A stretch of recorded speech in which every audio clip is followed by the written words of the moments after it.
Sign over full control of your assets to your sister, or we call the police right now and tell them you are harassing us." My mother didn't stutter. She slid a crumpled stack of papers across the desk.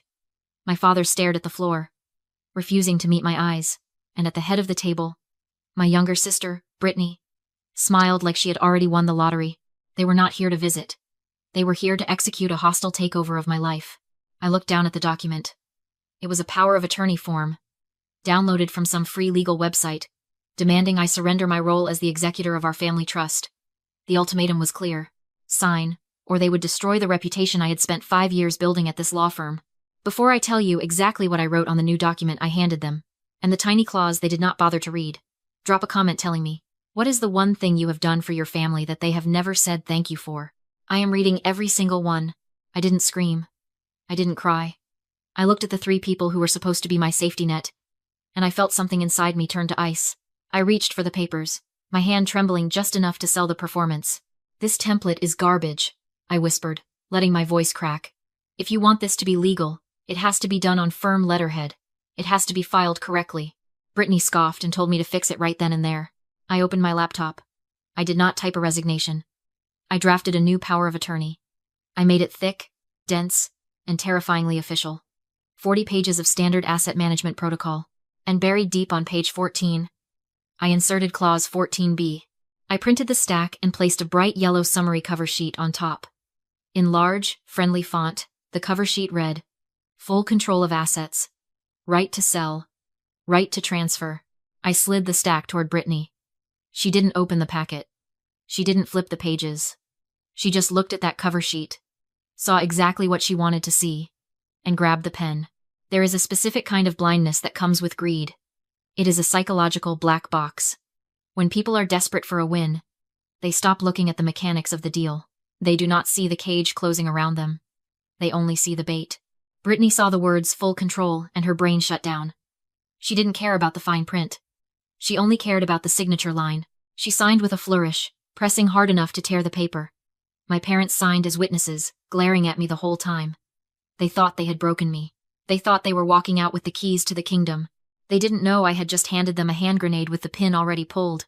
The Seattle rain hammered against my windshield, matching the rhythm of the adrenaline finally fading from my blood. I gripped the steering wheel, watching the wipers slice back and forth, and let out a breath I felt like I had been holding for 10 years. In the rearview mirror, my law firm's office tower was just a glowing smudge against the gray sky. My parents were probably still in there, hugging Brittany, celebrating their victory. They were probably telling her how proud they were that she had finally stood up to the bully. That is what they called me. The bully. The control freak. The cold one. They have convenient memories. They conveniently forget that the bully is the only reason they have a roof over their heads to sell. I am not the villain of this story. I am the architect of their stability. 6 years ago, my father had a heart attack that forced him into early retirement. My mother has never worked a day in her life. They were staring down a foreclosure on the family home, a prime piece of real estate worth $650,000. They didn't have the cash. They didn't have the credit. Brittany was 20 at the time. She suggested they sell the house and invest the equity in her influencer management agency. That agency ended 6 months later with 3 lawsuits and a quiet settlement I had to negotiate. I didn't offer magic beans. I offered labor. I moved into a studio apartment the size of a shoebox. I worked double shifts as a paralegal, taking on the estate cases nobody else wanted because they were too messy. I ate ramen. I skipped vacations. And every single month, for 5 years, I sent a check that covered their mortgage principal. I paid off that house. I built their retirement fund from $0 to $300,000. Dollar by painful dollar. I built the financial floor they stand on. And today, they looked me in the eye and told me I was stealing from them. They called me controlling because I wouldn't let Brittany treat their life savings like a slot machine. Brittany doesn't invest.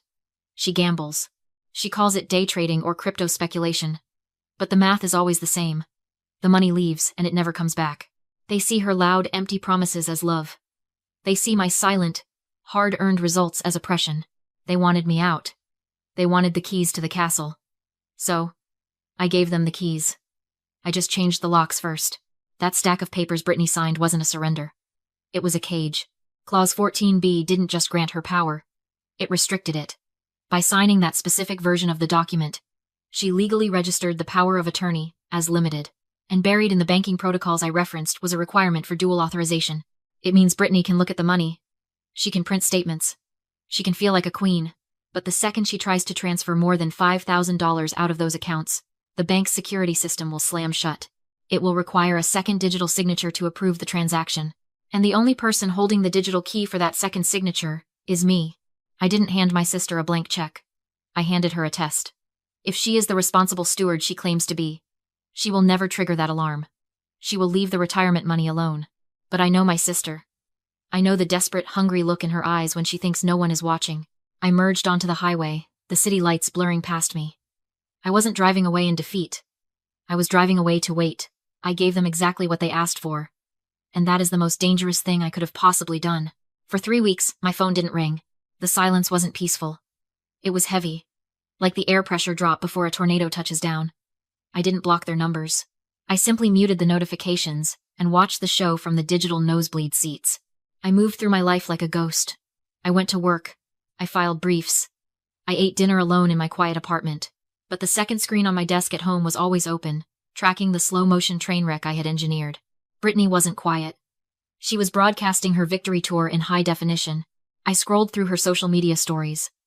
There she was, sitting at our parents' dining room table, the same table where I had balanced their checkbook for half a decade. She had swept my files onto the floor and replaced them with a ring light and a tripod. The caption on her latest post made my stomach turn. New era. Taking over the family empire. CEO energy. She was wearing a blazer I knew she couldn't afford. Drinking wine from a bottle I had bought for my father's birthday last year. She looked powerful.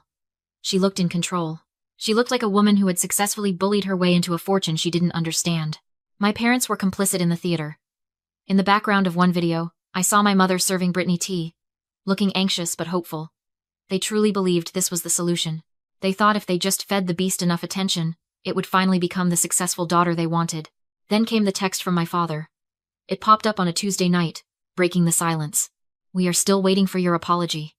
Your sister is doing a great job stepping up. Don't bother coming around until you're ready to admit you were wrong. I didn't reply. I didn't feel the need to defend myself against a delusion.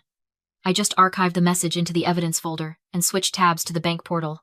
I still had view-only access. They hadn't figured out how to revoke it yet. Probably because Brittany was too busy playing business owner to actually read the banking protocols. I watched the numbers.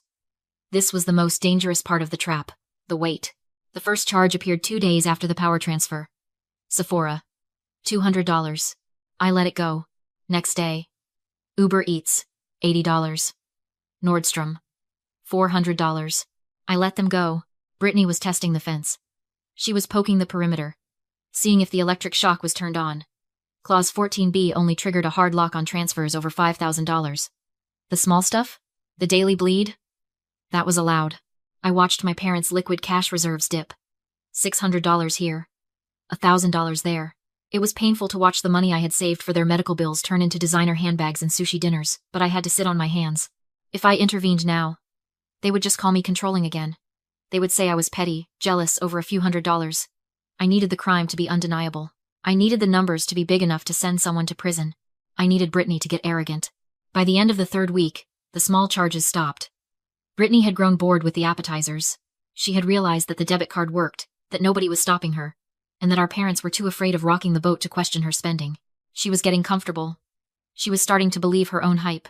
I sat in the dark of my living room, the blue light of the monitor reflecting in my eyes. I saw a login attempt from a new device, an iPad. Then a failed attempt to access the long-term savings bond. She was looking for the deep water. She was done skimming off the top. She wanted the main vein. I took a sip of water and leaned back. The confidence was there. The greed was primed. She was ready. I wasn't in the room when it happened. I didn't have cameras inside the house. But I know exactly how it went down because I have the digital forensic logs. I have the timestamps. And I know my sister. Brittany didn't walk in with a gun. She walked in with an iPad and a strategy known in the legal world as fatigue compliance. It is the same technique interrogators use. You don't ask for the confession in the first hour. You wear the subject down with trivialities until their brain stops processing the details and starts looking for the fastest way to make the questions stop. On Monday, she made them sign a new digital contract for their cell phone plan. Tap here, Mom. It saves us $10 a month. On Tuesday, it was the cable bill. Tap here, Dad. It gets us the sports package. On Wednesday, it was updating the medical history forms for their general practitioner. Just scroll and click. Mom. It is just standard procedure. She conditioned them. She trained them like Pavlov's dogs to see a glowing screen, ignore the wall of text, and hunt for the bright yellow next button. She normalized the act of signing their names to things they didn't read. Then came Thursday night. I can picture the scene perfectly. It was raining. The heavy, relentless Seattle drizzle that makes you want to curl up on the sofa and never leave. My parents were tired. They were watching TV, feeling safe in the home they had owned for 30 years. Brittany sat down between them. She didn't look like a predator. She looked like a helpful daughter. "I found a way to lower your property taxes," she probably said, her voice casual. "I just need to update the homestead exemption status. It is an application for a tax relief program." She handed the iPad to my mother. My mother is 65. She needs reading glasses to see the menu at a restaurant. On a backlit retina display, with the font size set to small, a 30-page legal contract looks like a blur of gray dust. "I can't really see this, honey," Mom would have said, squinting at the screen. "What does this part say?" This was the moment. This was the pivot point. Brittany didn't zoom in. She didn't offer to print it out. She sighed. A sharp, impatient sound that I know triggers my mother's deep-seated fear of being a burden. "Mom, do you trust me or not?" Brittany snapped. "I have been handling everything for 3 weeks. Do you want to save the money, or do you want to argue with me?" Shame is a powerful silencer. My mother didn't want to look stupid. She didn't want to admit she couldn't navigate the technology. She wanted to be the good, supportive mother who trusted her daughter's business acumen. So, she stopped reading. This is the dark genius of modern fraud. It is a user interface trap. The sign here button is huge, pulsing, and green. It screams safety, completion, relief. The link to the terms and conditions? It is tiny, gray, and hidden at the bottom of a scroll bar that never ends. The design itself is an accomplice. It pushes you to agree just to get the box off your screen. My mother tapped the green button. Then she passed the iPad to my father. He didn't even look at the screen. He just signed where Brittany pointed. They thought they were saving a few $100s on taxes. They didn't know they had just digitally executed a sale-leaseback agreement with a predatory we-buy-homes-for-cash conglomerate. They didn't own their home anymore. In the span of 3 seconds and 2 taps of a finger, they had transferred the title of a $650,000 asset for a fraction of its value, agreeing to become tenants in their own living room. The cash Brittany promised was just the sale proceeds she was routing to herself. They went to bed that night thinking they were secure. They didn't know the clock had already started ticking on their eviction. Day 30 arrived on a Tuesday. I was at my desk, reviewing a probate file, when the burner phone in my locked drawer buzzed against the metal. It was the sound I had been waiting for. I unlocked the drawer and checked the screen. There it was, glowing in urgent red text. Transaction alert, wire transfer. Attempt. $50,000 to offshore gaming vendor. Brittany wasn't just skimming anymore. She was trying to drain the liquidity. She was trying to move the emergency medical fund, money I had earmarked for my father's heart medication, into an offshore betting account. She thought she had full access. She thought the full control cover sheet protected her. She had no idea that Clause 14b had flagged her device the moment she logged in. I didn't panic. I didn't call her to scream. I opened the banking security app. The transfer was sitting in a pending dual authorization queue. It just needed one little tap to go through, or one little tap to burn the bridge. I pressed deny and lock. The effect was instantaneous. On her end, the screen would have frozen. The transfer complete message she was expecting would have been replaced by a security violation. Account frozen alert. Her debit cards would stop working. The credit lines would snap shut. I typed a text to the courier service I kept on retainer. Deliver package A to the Henderson residence. Immediate priority. Package A wasn't a Christmas card. It was a formal legal summons on heavy cream-colored bond paper. Compliance audit required. Potential fiduciary breach detected. Immediate presence mandatory at firm offices. They arrived 40 minutes later. I watched them from my office window. My parents looked terrified, clutching the summons like it was a death warrant. Brittany was marching ahead of them, her face twisted into a mask of pure fury. She looked like a cornered animal that had decided to bite its way out. When they stormed into the glass-walled conference room, I was already waiting. I sat at the head of the table, my laptop open, the projector humming quietly. "You hacked me!" Brittany screamed, before the door even closed. She threw her phone onto the table. I tried to buy groceries and my card was declined. "You hacked the accounts." My mother was wringing her hands. "Whitney, please. The bank says the accounts are frozen. We can't access anything. Is this a mistake?" "It is not a mistake," I said, my voice level. "It is a security protocol." "You signed over control!" Brittany shouted, slamming her hand on the table. I have the power of attorney. You can't stop me. Actually, I said. I can. I tapped my laptop and the projector flared to life, magnifying the document Brittany had signed 30 days earlier. I zoomed in on page 14. Clause 14b. Limited Authority Protocol. Any transaction over $5,000 required secondary biometric approval. Without it, all assets froze pending fraud review. The room went dead quiet. I didn't hack you, I said calmly. You signed a lock you didn't understand. And when you tried to wire $50,000 to a Maltese casino, the bank flagged you as a thief. Brittany went pale. You trapped me, she whispered. No, I said. I tested you. You failed. My parents stared at the screen in shock. This wasn't an investment.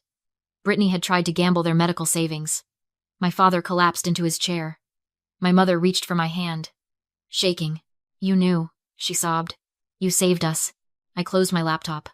I'm revoking power of attorney, effective immediately. We'll restore safeguards. I thought it was over. Then Brittany laughed. 50,000? She sneered. Keep it. I didn't need it. She tossed a paper onto the table. The wire for 400,000 hit my LLC this morning. My father picked it up, trembling. It was a DocuSign confirmation. Sale leaseback agreement. Status. Completed. You sold the house. I whispered. They sold it. Brittany corrected. Thursday night. Remember that tax update, Mom? You signed the deed. My mother made a broken sound.